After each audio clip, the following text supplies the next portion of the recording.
Hey all welcome back to my channel. இன்றைக்கி Thursday morning இது. லஞ்சுக்கு வந்து பார்த்திங்கன்னா இன்றைக்கி வந்து பசங்களுக்கு வெஜ் நூடுல்ஸும் வந்து ஹனி சில்லி பொட்டேட்டோவும் தான் கட்ட போகிறேன். ஹனி சில்லி பொட்டேட்டோ வந்து இது வந்து ரொம்ப ஷார்ட்டஸ்ட் வெர்ஷன். குயிக்காக பண்ணக்கூடிய ஹனி சில்லி பொட்டேட்டோ தான். நான் ரொம்ப கிளியராக வந்து ஃபுல் ரெசிபி வந்து நான் ஆல்ரெடி ஷேர் பண்ணியிருக்கேன். அந்த வீடியோட லிங்க்கும் நான் டிஸ்கிரிப்ஷன் பாக்ஸில் வைக்கிறேன், நீங்கள் செக் பண்ணிக்கோங்க. இது வந்து மார்னிங் ஸ்கூலுக்கு கட்டும் போது எவ்வளோ குயிக்காக கட்டலாம், ஃப்ரைட் ரைஸ் நூடுல்ஸ் கட்டும் போது ஹனி சில்லி பொட்டேட்டோ தொட்டுக்க கட்டுறதுக்காக எவ்வளோ குயிக்காக பண்ணலாம் அப்படிங்கிற மாதிரி ஒரு ரெசிபி நான் ஷேர் பண்ணுறேன். நான் இப்போ பார்த்திங்கன்னா வந்து பொட்டேட்டோலாம் வந்து கட் பண்ணிகிட்ருக்கேன். ஹனி சில்லி பொட்டேட்டோக்கு நம்ம ஃபஸ்ட்டு பொட்டேட்டோலாம் கட் பண்ணி தனியாக வேக போட்டு எடுத்துப்போம். வெஜ் நூடுல்ஸ்க்கு பார்த்திங்கன்னா நான் வந்து இன்றைக்கி ஆக்சுவலாக வந்து நூடுல்ஸ்க்கு பதிலாக ஸ்பெகட்டி இருக்கும் இல்லையா, ஸ்பெகட்டி பாஸ்தா அதை யூஸ் பண்ணி தான் நான் வந்து இன்றைக்கி வெஜ் நூடுல்ஸ் பண்ண போகிறேன். கிட்டத்தட்ட சேம் டேஸ்ட் தான் இருக்கும், பட் பெட்டராக கூட இருக்கும் நூடுல்ஸை விட. நான் ஸ்பெகட்டி யூஸ் பண்ணி தான் இன்றைக்கி நூடுல்ஸ் பண்ணுறேன். இப்போது நான் நூடுல்ஸும் ஒரு பக்கம் வேக வச்சுட்டேன் ஆல்ரெடி. தண்ணி ஒரு பாத்திரத்தில் தண்ணி வச்சு தண்ணி கொதித்ததுக்கப்புறமா உப்பும் கொஞ்சம் ஆயிலும் ஆட் பண்ணி அதுக்கப்புறமா நீங்கள் வந்து ஸ்பெகட்டியோ ஒரு நூடுல்ஸோ நீங்கள் ஆட் பண்ணிக்கோங்க, வேகட்டும். அதுக்கப்புறம் பொட்டேட்டோவும் நான் வேக வச்சுட்டேன். ப்ளஸ் இன்றைக்கி ஸ்நாக்ஸுக்கு பார்த்திங்கன்னா வந்து வெள்ளை காராமணி தான் கட்ட போகிறேன், சுண்டல் தான் கட்ட போகிறேன். அதையும் நான் வந்து வேக போட்டேன் குட்டி குக்கரில். வெள்ளை காராமணி சுண்டல் தான் வந்து ஈஸி ஆப்ஷன். திடீர் ஸ்நாக்ஸ்க்கு நமக்கு ஃப்ரூட்ஸும் இல்லை, மற்ற கொண்டக்கடலெல்லாம் பார்த்திங்கன்னா வந்து ஊற வைக்கணும், ஊற வைக்காமல் செய்யக்கூடிய ஈஸி சுண்டல். அதனால்தான் காராமணி இருந்தால் ஈஸியாக சுண்டல் செஞ்சிடலாம். நான் அதனால் இன்றைக்கி காராமணி வேக போட்டிருக்கேன். இப்போ நம்ம வந்து நூடுல்ஸ் அதுக்கப்புறம் பொட்டேட்டோ ரெண்டுமே நான் ட்ரைன் பண்ணி எடுத்துட்டேன். நூடுல்ஸ் நல்லா ஆறட்டும். ஃபஸ்ட்டு நீங்கள் உதிரியாக ஆயில் வேணால் எக்ஸ்ட்ராவாக திருப்பி போட்டுக்கலாம் தண்ணி ட்ரைன் பண்ணதுக்கப்புறம், பட் எனக்கு தேவையில்லை. ஸ்பெகட்டிங்கிறதால அப்படி ஒட்டாது, பட் நூடுல்ஸாக இருந்தால் ஒட்டும். நீங்கள் அதுக்கப்புறம் கொஞ்சம் கோல்டு வாட்டர்லேயும் ரின்ஸ் பண்ணிவிட்டு ஆயில் போட்டு வேங்க நூடுல்ஸை. அதுக்கப்புறம் நான் இப்போ வந்து குயிக்காக வெஜிடபிள்ஸ்லாம் சாப் பண்ணிகிட்ருக்கேன். நான் ரொம்ப சிம்பிளாக மார்னிங் ஸ்கூலுக்கு கட்டக்கூடிய ரெசிபி தான் நான் இப்போ ஷேர் பண்ணுறதெல்லாம். இப்போ நான் வந்து நூடுல்ஸ்க்கு என்னென்ன வெஜிடபிள்ஸ் போட போகிறேன் அப்படின்னு பார்த்திங்கன்னா, ஆனியன், கேபேஜ், அதுக்கப்புறம் வந்து கேரட்டு, கொஞ்சோண்டு கேப்சிகம், அப்புறம் பூண்டு, ஃபைனாக சாப் பண்ண பூண்டு. உங்களுக்கு விருப்பம்னா நீங்கள் வந்து ஃபைனாக சாப் பண்ண ஜிஞ்சர், இஞ்சியும் ஆட் பண்ணிக்கலாம். பசங்களுக்கு வந்து இஞ்சி வாயில் பட்டால் பிடிக்கிறதில்ல, அதனால் வந்து நான் கார்லிக் மட்டும் யூஸ் பண்ணிக்கிறேன். க்ரீன் சில்லி கூட நீங்கள் சாப் பண்ணி ஆட் பண்ணிக்கலாம், பெரியவங்க சாப்பிட்றதா இருந்தால். இல்லை உங்கள் பசங்களுக்கு பிடிக்கும்னா, என் குழந்தைங்களுக்கு பிடிக்காது, நான் சொன்ன குழந்தைங்களுக்கு ஏற்ற மாதிரி தான் பண்ணுறேன். ஒரு கடாயில் வந்து ஆயில் எடுத்துக்கோங்க, தேவையான அளவு ஆயில். அதில் வந்து ஃபைனாக சாப் பண்ண பூண்டு, அதுக்கப்புறம் வந்து ஆனியன் எல்லாம் போட்டு கலர்லாம் மாற வேண்டாம், சும்மா ஒரு ஃபியூ மினிட்ஸ் நல்லா வதக்கிட்டு அது கூட எல்லா வெஜிடபிள்ஸுமே ஒன்றா போட்டு நல்லா வதக்கி விடுங்க. ஒரு 3 to 5 மினிட்ஸ் வெஜிடபிள்ஸ்லாம் மீடியம் டு ஹை ஃப்ளேம்லேயே வச்சு வதக்கலாம். வெஜிடபிள்ஸ் வதக்கும் போதே நீங்கள் அதுக்கு காய்கறிகளுக்கு தேவையான அளவு உப்பு, அப்புறம் மிளகுத்தூள் இதையும் போட்டு நல்லா வதக்கிக்கோங்க.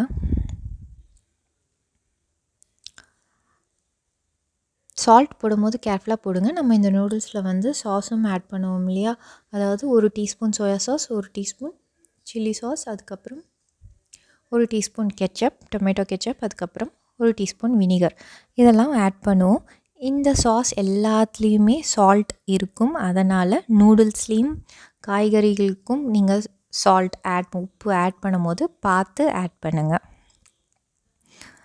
அண்ட் அவ்வளோதான். இப்போ நம்ம சாஸ்லாம் ஆட் பண்ணிவிட்டு ஒரு நிமிஷம் சும்மா கலந்து விட்டுட்டு அதுக்கப்புறம் நூடுல்ஸையும் போட்டு நல்லா கலந்து விட்டுருங்க. ஃபைனலாக வந்து 1 டீஸ்பூன் வினிகர் ஆட் பண்ணி கலந்து விடுங்க. Vinegar must. சோயா சாஸ்க்கு வந்து ரொம்ப டாமினேட்டிங் ஒரு ஃப்ளேவர் இருக்கும், அது பேலன்ஸ் பண்ணுறதுக்கு கண்டிப்பாக நீங்கள் வந்து வினிகர் 1 டீஸ்பூன் சேர்க்கணும். சம்டைம்ஸ் நீங்கள் சில ரெசிபீஸ் பார்த்திங்கன்னா வந்து கெச்சப் போட்டால் வினிகர் தேவையில்லைன்னு சொல்லுவாங்க, ஆர் சுகர் போடலாம் அப்படிம்பாங்க. கரெக்டு தான், பட் ஸ்டில் நான் ப்ரிஃபர் பண்ணுறது கொஞ்சம் வினிகர் ஆட் பண்ணால் தான் நூடுல்ஸில் வந்து நல்லாயிருக்கு. நம்ம சுகர் ஆப்வியஸாக ஆட் பண்ண முடியாது. மஞ்சூரியனுக்கு வேணால் ஆட் பண்ணலாமே தவிர இதுக்கு நூடுல்ஸ்க்கோ ஃப்ரைட் ரைஸ்க்கோ செட் ஆகாது.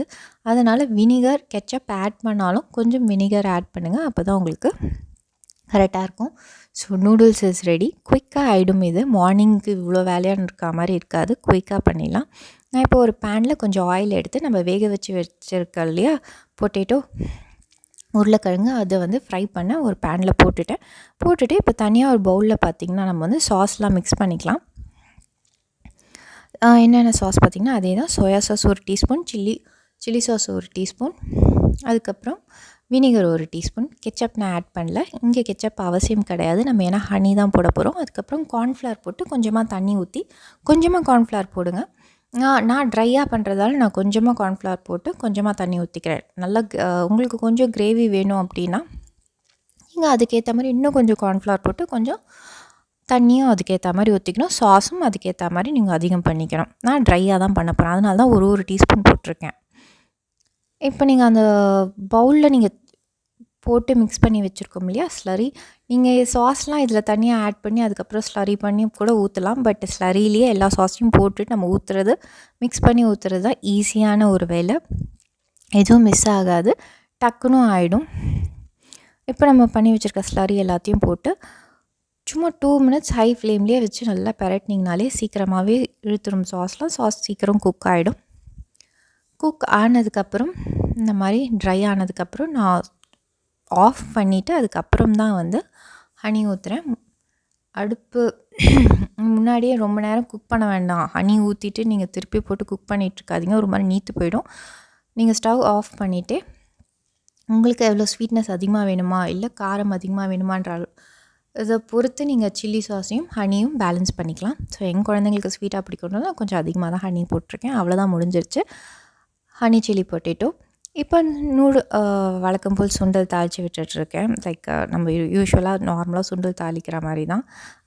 கொஞ்சோண்டு தேங்காய் எண்ணெய், அதில் வந்து கடுகு, கருவேப்பிலை, காஞ்ச மிளகாய், பெருங்காயம் தாளித்து சுண்டல் போட்டு பெரட்டி எடுத்துக்கிறேன். அவ்வளோதான், ஸ்நாக்ஸும் ரெடி. அண்டு உங்களுக்கு ஹனி சில்லி பொட்டேட்டோ உங்களுக்கு டைம் இருந்தால் நீங்கள் அந்த பொட்டேட்டோ கூடவே வந்து கொஞ்சம் ஆனியன் கேப்சிகமும் போட்டும் ஃப்ரை பண்ணியும் சேர்த்து பண்ணலாம், அப்பவும் நல்லாயிருக்கும். அண்ட் அவ்வளோதான் இன்றைக்கி ரெசிபீஸ். அண்ட் இந்த லஞ்ச் பாக்ஸ் வீடியோ உங்களுக்கு பிடிச்சிருந்தா two subscribe and support. Thank you for வாட்சிங்.